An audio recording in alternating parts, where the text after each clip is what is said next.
दोस्तों नमस्कार, मैं हूं विनीता यादव और आप देख रहे न्यूज नशा आदत हर खबर की। सबसे बड़ी बात यहां पर यह है कि पश्चिम बंगाल में क्या वाकई में ममता बनर्जी इस वक्त घिरी हुई हैं या फिर खुद घेर रही हैं। क्योंकि जिस तरह से ममता बनर्जी इस वक्त चुनाव लड़ रही हैं, वही 5 साल पुराना वक्त याद आ जाता है जब वो व्हील चेयर पर बैठ गई थी, पैर टूटा हुआ था स्कूटर पर, आपको याद होगा उनका वीडियो जब वो गिरी थी। और उसके बाद वो जब उठी थी तो सीधा जीत कर उस व्हील चेयर से उठी थी। लेकिन इस बार उन्होंने काला कोट पहन लिया है।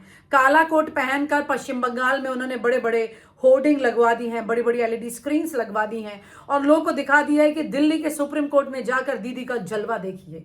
किस तरह से चुनाव आयोग को उन्होंने घुटनों पर ला दिया है, क्योंकि सुप्रीम कोर्ट ने ना सिर्फ ममता बनर्जी को बोलने का वक्त दिया था, आप सब जानते हैं, उसके बाद उन्होंने चुनाव आयुक्त को भी इस मामले पर टाइट कर दिया है। तो क्या वाकई में ममता बनर्जी अपने गोल पर सही चल रही हैं? और अगर जो चल रही हैं तो उनके सामने एक और दूसरी परिस्थिति है, और ये परिस्थिति वो है जैसे कि ओवैसी और हुमायूं की अगर बात करें तो हुमायूं जो कि इस वक्त एक मस्जिद बनाने को लेकर, ईंट उठाने को लेकर वीडियो वायरल होकर तमाम अपनी एक इमेज बिल्डअप कर चुके हैं इनिशियल लेवल की।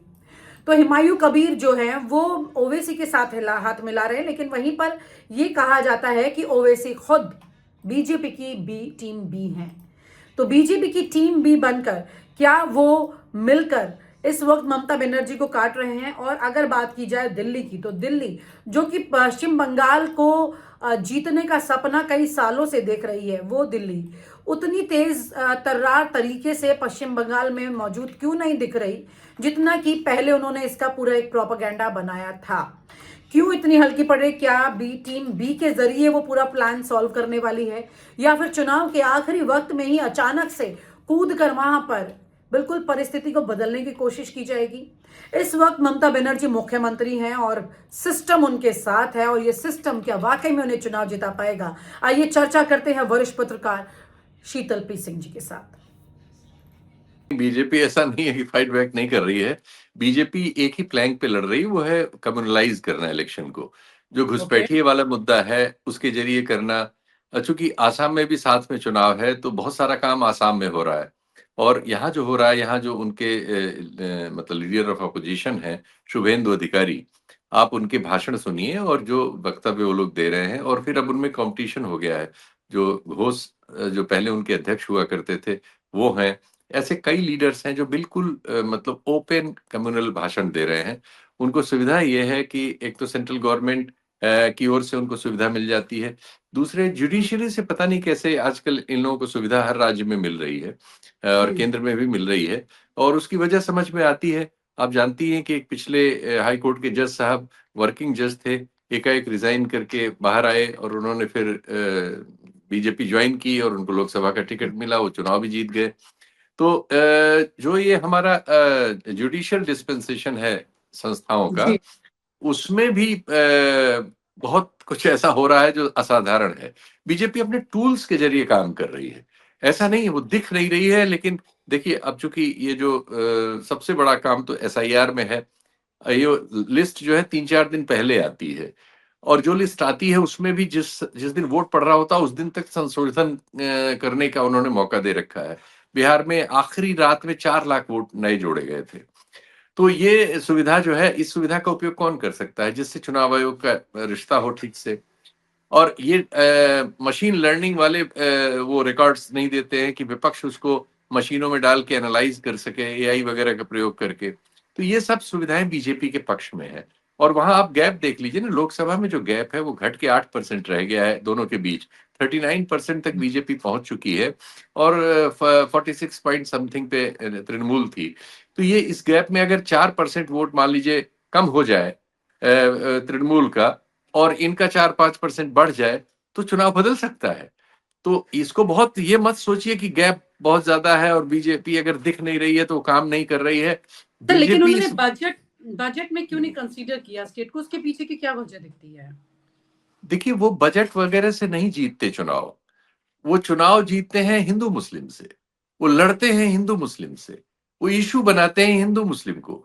उसके लिए अभी उनके लिए चारा ऑलरेडी बांग्लादेश में तैयार हो रहा है। बांग्लादेश में जो पार्टी चुनाव जीतेगी, चाहे ये बीएनपी जीते और चाहे जमात इस्लामी, दोनों ही भारत विरोधी हैं। दोनों की बहुत सारी चीजें आ जाएंगी। वहां कुछ घटनाएं भी घटती ही रहती हैं हिंदू माइनॉरिटी के खिलाफ, उसमें से हम्म। कोई घटना आ जाएगी। ये सब चीजें सांप्रदायिक ध्रुवीकरण को बढ़ाने में लगातार अपना रोल अदा कर रही हैं। और बीजेपी को यही चाहिए। बीजेपी, देखिए, वहां 68% के आसपास हिंदू हैं, 29-30% मुसलमान हैं। मुसलमानों में बीजेपी ने एक सेंध लगाई है कि एक सज्जन बाबरी मस्जिद बनाने लगे थे मुर्शिदाबाद में। जो बाबरी मस्जिद बनाने लगे थे उनको हुमायूं। निकाला हुमायूं कबीर। हम्म। उनका और ये जो ओवैसी साहब है, इनकी पार्टी का अलायंस हो रहा है। अगर ये अलायंस इस समय ओवैसी साहब की पार्टी को मुस्लिम यूथ में एक्सेप्टेंस बढ़ रही है, क्योंकि मुस्लिम्स में फ्रस्ट्रेशन बढ़ रहा है, उनके खिलाफ इतने अत्याचार हो रहे हैं देश में, और उनको न कोर्ट से रेमेडी मिल रही है, न एडमिनिस्ट्रेशन से रेमेडी मिल रही है, न पॉलिटिकल पार्टीज उनके बारे में ठीक से बोलती हैं, न उनके सांसद ज्यादा जीत के आ रहे हैं, न विधानसभाओं में विधायक ज्यादा आ रहे हैं। तो उनमें एक फ्रस्ट्रेशन है। उस फ्रस्ट्रेशन को वही ज्यादा अपने हिस्से में ले जा सकता है जो गरम गरम बातें करे। ओवैसी साहब की इमेज उनके भाई साहब के काम से बनी हुई है, जिन्होंने वो 15 मिनट वाली स्पीच दी थी। तो अगर हाँ। ओवैसी और हुमायूं कबीर, अगर नहीं, अब तो उन लोगों के बीच अलायंस लगभग तय ही है, तो वो अगर अलायंस सामने आता है और अगर वो माइनॉरिटी वोट में 5-6% का भी डेंट लगा देता है, तो आप चुनाव के बारे में अनुमान लगाइए। सर यहीं पर बहुत इंटरेस्टिंग बात निकल के आती है। हुमायूं कबीर को लेकर आम आदमी पार्टी के जो सांसद है संजय सिंह, उन्होंने कहा कि ये भी पार्ट बीजेपी का ही एक पार्ट है। तो हम्म। हुमायूं कबीर जो है वो थोड़े दिन में एक नफरती भाषण देंगे, फिर उसके बारे में योगी जी भी बोलेंगे हुमायूं कबीर को मेंशन करते हुए, फिर उधर से गिरिराज सिंह भी बोल देंगे, और इस तरह से करके ये एजेंडा उठाया जाएगा। कुछ इसी तरह से 2014 के चुनाव में उस वक्त ओवैसी जहां से वो उपजे थे, उस टाइम में कौशल्या वाला आपको बयान याद होगा, तो उनके हम्म। कैरेक्टर को लेके, उनका चरित्र को लेके बोला था, जब नरेंद्र मोदी ने तुरंत उस बयान का रिएक्ट किया था, और लोगों हम्म। ने ये देखा कि भाई देखिए ये हमारी रामायण के बारे में बिल्कुल एक शब्द नहीं सुनने वाले हैं ये मुख्यमंत्री जो रहे हैं गुजरात के, तो अब ये हम्म। हमारे प्रधानमंत्री के चेहरे हो सकते हैं।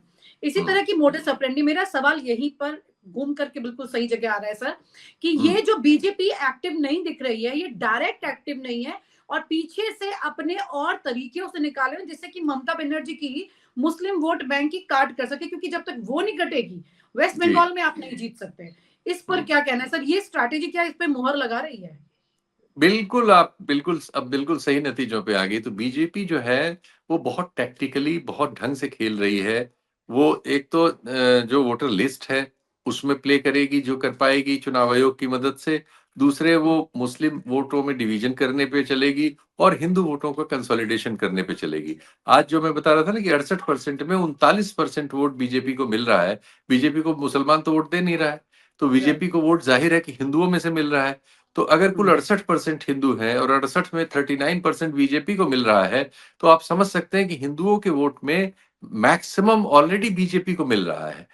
इवन 50% से ज्यादा मिल रहा है, 60% के आसपास मिल रहा है। और ये 60% में उनको इसको 65, 66, 70 तक बढ़ाना है। 65, 66 भी अगर वो परसेंट तक ले जाते हैं तो इस चुनाव के नतीजे बदल देंगे वो इससे। तो देखिए, बहुत जगह महाराष्ट्र में नजर नहीं आ रहा था, हरियाणा में नजर नहीं आ रहा था, बिहार में भी लोगों को कम नजर आया। बहुत सारी चीजें बीजेपी ऐसी करती है जो जिसको आप नजर में नहीं देख सकते। लेकिन वो चुनाव लड़ने की विशेषज्ञता उनके पास हो गई है, सरकार उनके पास केंद्र में है, इंस्टीट्यूशंस का इस्तेमाल करने में उनको कोई लाज शर्म नहीं है। और वो वही नहीं, उन्होंने ओवैसी साहब के छोटे भाई को उत्तर प्रदेश में उतार दिया है और मीडिया में बहुत सारे लोग उसके शिकार हुए हैं। उन्होंने योगी जी को ललकारना शुरू किया है। तो अगर ओवैसी के भाई योगी जी को ललकारेंगे तो उत्तर प्रदेश में उससे क्या होगा, आपको कुछ कहने की जरूरत है? वो सिंपल सी बात है कि मुसलमान वोटों में एक डिवीजन हो जाएगा, क्योंकि मुसलमान युवा जो है, जो इस समय उत्पीड़ित है, उसको लगेगा कि यही ये अखिलेश की पार्टी हुई, कांग्रेस हुई, ये तो ढीले ढाले लोग हैं, हमारी बात भी नहीं करते। देखिए हमारे तो रक्षक आ गए और हैदराबाद से आ गए और हमारी पार्टी है ये, तो वो नारा भी यही देते हैं। तो उसमें से एक एक हिस्सा टूटने की जरूरत है। तो एक हिस्सा टूट गया तो इन पार्टियों का जो 24 में इन्होंने सफलता प्राप्त की है, 27 में वो सफलता मिट्टी में मिल जाएगी। तो ये बड़ा सरल है, ये राजनीति जो जहां पे बीजेपी अब इसको ले आई है। जब वो मेजॉरिटी, जो ये दुनिया में सब जगह जो मेजोरिटेरियन पॉलिटिक्स होती है, ये हमेशा उसके बेनिफिट में होता है कि जो माइनॉरिटी के सेक्शंस हैं या जो पहचान की राजनीति करने वाले सेक्शंस हैं वो ढेर सारे हों और वो खूब एक्टिव हों। हम्म। क्योंकि अब कितना सिंपल है बिहार में, जहां लगभग 84% ओबीसी दलित और अन्य हैं, ईबीसी ओबीसी दलित और ये सब मिला के, वहां जो है ईबीसी ओबीसी दलित की पॉलिटिक्स हार जाती है और ओबीसी का एक टुकड़ा बीजेपी के साथ मिलके 14% सवर्णों को विजय दिलाता है वहां। तो ये जो यही सब ट्रिक बिल्कुल है, ये सही। हजारों साल से ये ट्रिक्स जो भी कम संख्या में होता है उसे इस तरह की ट्रिक करनी होती है समाज में रूल करने के लिए। अंग्रेज भी पूरा 200-250 साल यही करते रहे थे और बड़ी सफलता से करते रहते थे। इसे कहते हैं घर में उत्तर घुस के पूरा भेदी बनाना और फिर वो जी, जी, पूरी एक जी। पिक्चर तैयार उन्होंने करके। उन्होंने तो हमारी इस तरह की डिफरेंट रेजिमेंट्स बनाई, जातियों के नाम पर, क्षेत्रों के नाम पर। पंजाब में क्राइसिस हो तो मद्रास रेजिमेंट चली आती थी और बंगाल में क्राइसिस हो तो पंजाब रेजिमेंट चली जाती थी। इस तरह से चेंज करके एक दूसरे से हमारे ही लोगों को एक दूसरे से लड़ा पाने में और एक दूसरे को कंट्रोल करने में इस्तेमाल करते थे। वो सब चीजें अभी भी इसी तरह से की जाती हैं। पावर का जो प्ले है वो यही सब है। जी। और आप हमसे जुड़े रहने के लिए सब्सक्राइब करें YouTube पर, फॉलो करें ट्विटर पर और लाइक करें Facebook पर। और ज्यादा जानकारी के लिए आपको टाइप करना होगा सिर्फ न्यूज नशा।